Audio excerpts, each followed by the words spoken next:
All right, Derek, to get us started, give me two truths and a lie, please. All right, let's go. So my first item would be I used to live in Boston, and I actually got to be an extra on the town. So if you're in that scene where they're walking to the laundromat, you may see me for like 2 seconds. Uh, Two, I've been to every state on the East and West Coast. And number three, I was actually the mascot at my college. I was a bulldog. Oh my goodness. You were an extra in the wonderful movie The Town. You've been on to every state on the East and West And East Coast. Coast, and you were the bulldog in college. Okay. Brian, yeah. Nice. Well, those are all very good. I'm gonna guess that you've not been to every state on the East and West Coast. No, the lie is actually never been an extra on the town. Ah, you got me. Good job. You got to be specific, George. That's how you get For sure. them. Well done. Well done. Have you seen the movie The Town? Of course I have. It's awesome. Of course. And you were really in Boston, or is that I all didn't made live in up too, Boston. Derek? No, I lived in Boston. The one thing I hate about the one lie of that movie, if you want to say it, is when they're in the bank scene in North End and they're just driving around. Like there'd be so much traffic. That would never ever happen. Like that's completely unbelievable. Yeah, I'm like, where are the cars? It'll take you 20 minutes to get down 3 streets, even in the middle of the day there. So that's a total lie. Like if I robbed a bank, would all the cars be gone and would it be worth doing? Hmm. Yeah, that's what they don't think about, right? You got to make sure that there's no cars on the road for them. I love it. All right, well done. Well done. Well, Derek, what is top of mind for you right now? Well, a lot of things I tend to focus on with my practice is helping people transition, retire, and helping retirees really enjoy their retirement, make it last, try and help them be as stress free as possible. So, I'd love to chat with you about challenges people typically have, misunderstandings people have about retirement. I don't know what typically you've seen in your line of work. Love to have a discussion with you on that. Yeah, I appreciate that. Those are two challenging and important things, making that transition and then when you're there, not being stressed out and worried about money all the time. We were just talking a minute ago about how I don't even if this number comes out, somebody produces a number, it says to retire comfortably in the United States, now you need $1.4 million dollars. Just what are your thoughts on that? I think it's just so misleading to me for folks because everyone is so different, and the number that you save really depends on your expenses. So really, people should be looking backwards and thinking, all right, well, what am I going to actually spend in retirement?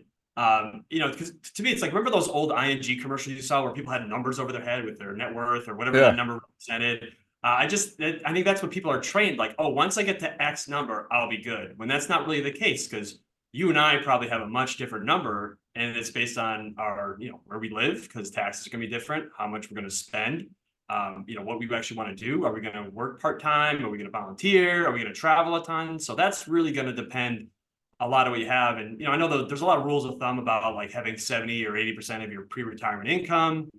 I think for a lot of folks that can help be a guideline to kind of measure if you're on track, if you're doing like back of the envelope math. But there's just a lot of factors in retirement that just having a number saved is all you have. And to me, that doesn't make much sense. Plus, it can be really discouraging for someone that may have, hey, I'm 50 years old. I don't spend a ton of money. There's no chance I'm going to get to 1.4 million. And they just say, well, I may as well give up or any of that stuff. So to me, I really hate when they have this, oh, here's your number. If you don't get there, good luck retiring.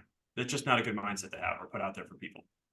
Yeah, I could definitely see how that would be a demotivating thing. It's like, how in the world am I going to, I can't even save anything right now. How am I going to save a Yeah, what's million the point? dollars? Right. What's the point? Hey, I'm 50, I have $200,000. You're doing better than most people, actually, if you think about it, unfortunately. But having that number be that high for folks may or may not be realistic either. Yeah, it's an interesting thing. I think that we all want categories or sort of to be told, okay, I need to get to this because it's easier for us to understand. But the real solution is figuring out all those things you were just talking about. What are your expenses going to be? Do you understand what your tax status is going to be and what your lifestyle is going to look like if you're going to work? Exactly. You know what? One of the exercises I work through with clients is really kind of breaking your expenses down into three categories. So figure out what is your fixed expenses, what I need to have come in every single month, whether that's, maybe you do carry a mortgage into retirement or your insurances, taxes, all that stuff. What are you going to be paying in every single month that you know is coming in? Then figure out what are the variable expenses. So some of those things are going to be like groceries or, giving gifts to grandkids or what do you want to do for fun? And then the other piece that I think a lot of people miss out on are what are those big expenses that are going to come up throughout retirement?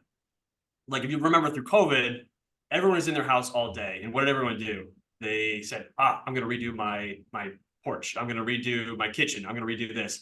So as a retiree, you're in your house a lot more than you were before, and every retiree I've ever worked with wants to redo something in their house. So there's going to be home projects that you're going to probably want to do. And your retirement's gonna be 25 years. You're not gonna drive the same car for 25 years. So there's gonna be all those kind of spike expenses, and you want to make sure you're budgeting those in, because if all you're doing is saying, okay, I need to spend X per month for my fix, and I've got, hey, a wiggle room of another $2,000 for fun stuff, you're gonna miscalculate and miss out on those big expenses.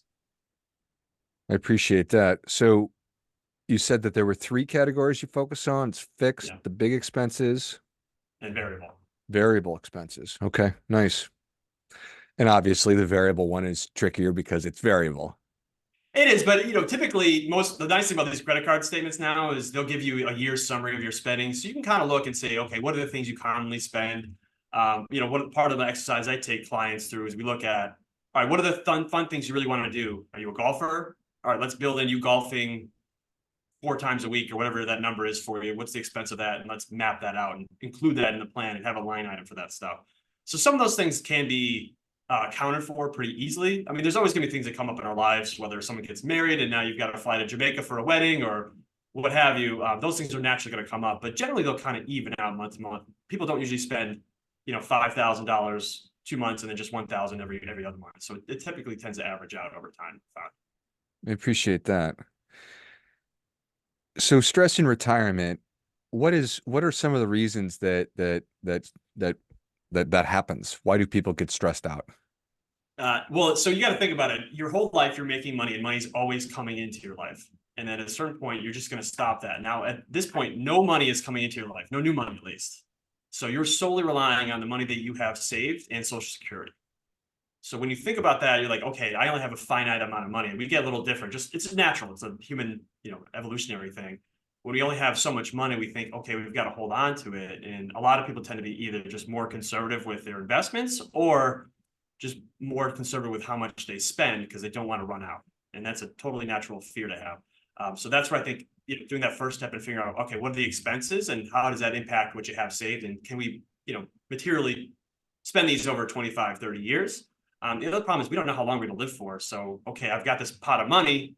I don't know if it's going to last 5 years or 35 years. So that's a challenge that people have to get through and kind of work through their mind. So it's just a total mindset shift. I think that's where a lot of the stress comes in. Even if you are well off, you're always kind of in the back of mind thinking, okay, well, what if the market really drops? What do I do for that? What if I live too long? What if, how do we handle that? What if I have a long-term care event and everyone knows someone that's been in a facility, whether it's their aunt or uncle or their parents? So how do I handle that? So there's all these different risk factors in retirement that people kind of popping in and out of their brain.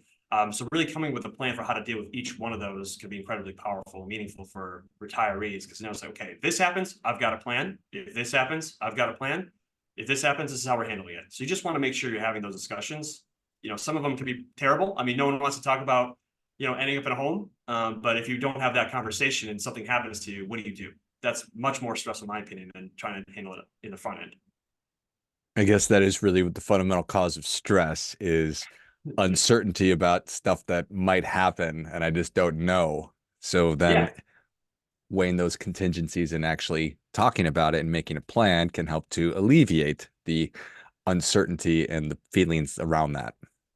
right. I mean, think about any time you've been stressed in your entire life right now. It's probably when you first started doing something, or let's say you were talking in front of a group and you weren't prepared. You're going to be much more stressed if you were very prepared. You had your speech written down, you practice and practice and practice versus someone that says, well, I'm going to wing it. I mean, that's really the analogy that you want to look at is which person would you rather be? The person that's prepared or the person that's going to wing it? Yeah. I would rather be the person that's prepared. The main cause of stress in my life right now, Derek, is my 4-year-old, and because he is an absolute wild card and it is beyond my control. So, I can relate. I have a 5 and a 3-year-old, so I've oh, got two yeah. boys. They're Oh, perfect. all over the place. Yeah, trying to get them dressed for 10 minutes in the morning is always fun. You totally get it. It's like wrestling. So, Mhm. anyway, for that's to be continued on that one. I was I was just thinking also about the 4% rule. And I'll be honest that I'd never really dug into it, even though I've worked in personal finance for almost 25 years. Like, okay, you just withdraw 4% every year, but that's not really what it is. There's a lot more that goes into it, and it requires planning on an annual basis. And I thought to myself, if I'm 75 years old, do I really want to be thinking about that kind of stuff? And I just don't know. Well, the challenge is there's the theory of it, which makes sense. And William, was it William Begnan or Begnan? I can't remember if I'm Something pronouncing like that. that. Yeah, he came out with a theory in 1991 or 92, so it was early 90s. And he looked back, over 30, 50 years, basically. And I think a couple things you've got to realize is that bonds were paying a much greater percentage than they are today, even though today the rates have bumped up. But, especially over the last 20 years, interest rates were, 2% or so. So the income that they would get from a 60 portfolio was much higher doing his research. That's one point I want to make. And then two, when you really look at it, I found that the better people have more of a dynamic strategy, because when you look back at history, the 4% rule could have made sense for a lot of time periods, but also didn't make sense for a good number of time periods. And what I found is that a lot of people were typically giving up too much money, so they were being too conservative. They weren't spending enough. They weren't enjoying enough of their money in retirement because the stock market crushed it for a number of years, or the bond market did really well. So they were essentially leaving a lot of money on the table. And what I find is having more of a dynamic strategy can make a lot more sense. And really, the third point is no one has a linear lifestyle. No one's just going to say, okay, well, I'm going to spend the same exact amount every year plus 2% for inflation, or now let's say it's 3%, right? No one does that. So you're going to have those, like I said, those spike expenses, and you're going to want to travel maybe a little bit more one year versus the next year or something like that. So you really want to have more of a dynamic strategy when it comes to it. And I've kind of done a lot of research on this, and you see a lot of different avenues. So you could do something like the guardrail strategy, where you're essentially, if the market's up, you take a little bit more. If the market's down, you take a little bit less. You kind of adjust your spending based on the market performance. Some will look at, hey, we're going to spend a little bit more in beginning retirement when people are healthier. They're kind of just got out of work, and now they have all this time, this energy, and they want to do stuff, and they spend maybe a little bit less middle phase, and then they spend a little bit more on the back end again, kind of like a smile, because now they have all these healthcare expenses. So you really want to have and look about, all right, let's have a more dynamic, adjustable strategy in retirement than just being, okay, I'm going to spend the same exact amount every year based on what my account value is. Yeah, well, I appreciate that. And again, just requires planning. It does, yeah, and it requires you being a little more nimble. So it's not like, you can think of it like sailing. We got to adjust the sails along the way depending on what's going with the wind. I'm not a sailor at all. I've only sailed one time, but that's kind of what you want to think of it as. You're not just saying, okay, well, I'm going to have this check coming every month, and whatever it is, I guess I'll adjust my lifestyle backwards. I mean, that's not really realistic, unfortunately. And people crave certainty. Is that true? Yeah, they do. So what helps is really kind of giving them a range. I think I tend to use the guardrail more than most things for people, just because it gives them kind of a range. It says, okay, if we fall within this range based on what you're spending, this is where you'll end up. So people kind of have a more visual picture of, okay, where they are, and what they can spend. And okay, if A happens, we go up. If B happens, we go down. You guys comfortable with that range? Then we talk about it, and then we kind of they know they have a plan, and we talk every year about it and figure out where to go from there. Do you think do you think that people can DIY their retirement income? I think you can. I think the caveat is you're probably missing out on a lot of things, because I think what separates an expert or someone more knowledgeable on a topic is those little details. And I think a lot of people can have a good buffer. So if they've done a really good job saving, or they've had a good number, they can get through retirement. It's probably not going to be optimal. They're probably either going to leave money on the table, or maybe pay too much in taxes, or maybe not have a good plan for healthcare. So there's a lot of things that they're probably not thinking of that can potentially derail their retirement, but they may have just saved so much money and they're too conservative, where they'll be fine, but they could have been better off with maybe an expert or an advisor or someone helping them that's really knowledgeable on the topic. Because I find it's all those little things that typically make the difference once you get to a certain point. Yeah.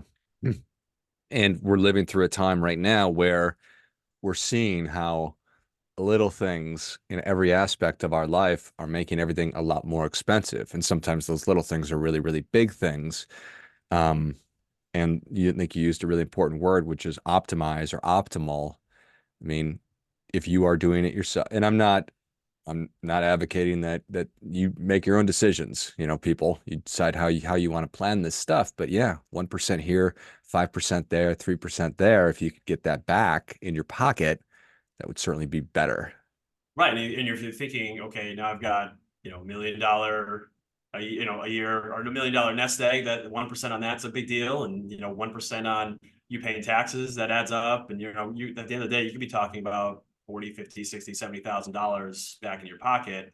When you think about what it takes to create that for income, you have to save. I mean, that's also your time. So I want you to think about it that way too.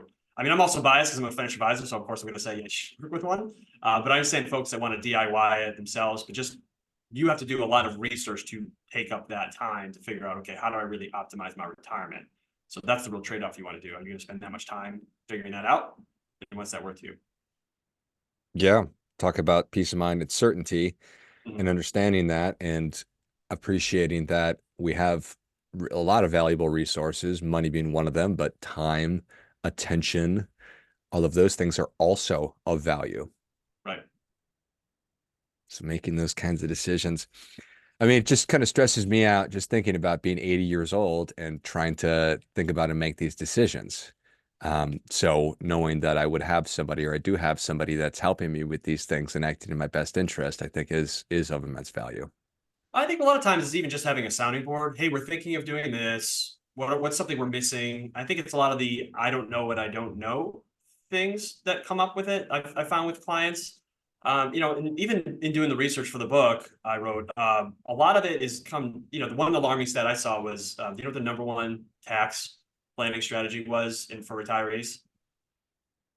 Mm. 19% of people said they did nothing. They had no tax planning strategy in retirement. That was the number one thing they did. So the number one thing was doing absolutely nothing in terms of tax planning. The number two thing was deductions, which nowadays isn't really even that beneficial for you. So I think there's a lot of room people have to do in terms of tax planning when it comes to retirement.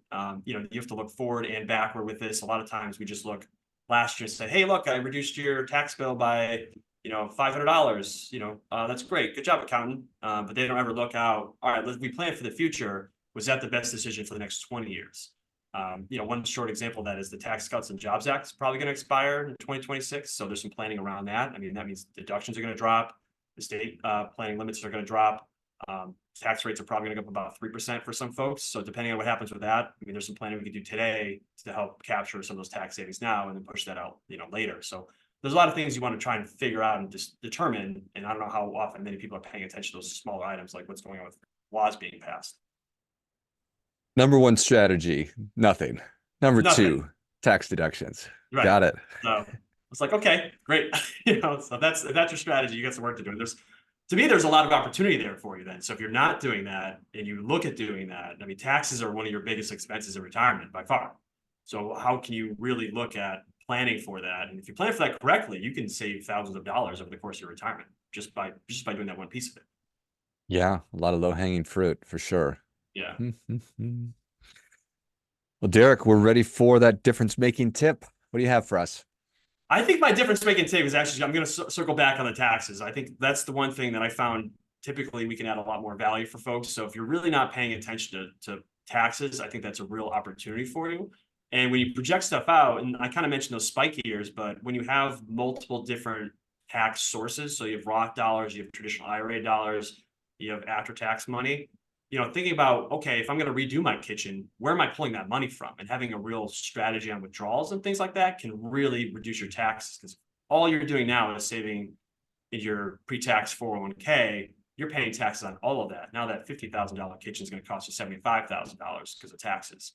When if you were a little bit better with your tax strategy, you can say, okay, I'm going to take some from the Roth, some from the after tax, and now my kitchen costs $55,000 with taxes. So that's what I would say. You really need to pay attention to taxes and really think about, okay, pushing forward, what does that look like for Well, I think that is great stuff. That definitely gets. Come on, got to pay you? attention to this stuff, Derek. Or you Yeah, don't. You can just ignore it all, just and cruise along. Yeah. there's other people that are making plans on your behalf in that Right. case. Mhm. So, well, Derek, thank you so much for coming on. Where can people learn more about you? How can they engage with you? And where can they get their copy of your book, Just Retire Already, an Unconventional Retirement Guide? So you can go to justretirealready.com. You can buy the book on any bookstore, whether it's Amazon, Barnes and Noble. I guess I'm even in the Harvard bookstore. So, hey, mom, I made it to Harvard. And then you could look at if you want to work with me or email me. All my contact information is on their website as well. So, love to hear from you and hear your feedback on the book. Excellent. If you enjoy this much as I did, show Derek your appreciation. Share today's show with a friend who also appreciates good ideas. Go to justretirealready.com, pick up a copy of the book, and get in touch with Derek and start asking and answering some of these questions and making plans so that you are positioned for success for a stress-free retirement. Thanks again, Derek. Anytime, George. Pleasure to be on. Finally, friendly reminder, there's never going to be anybody more interested in your financial success than you are. So act accordingly.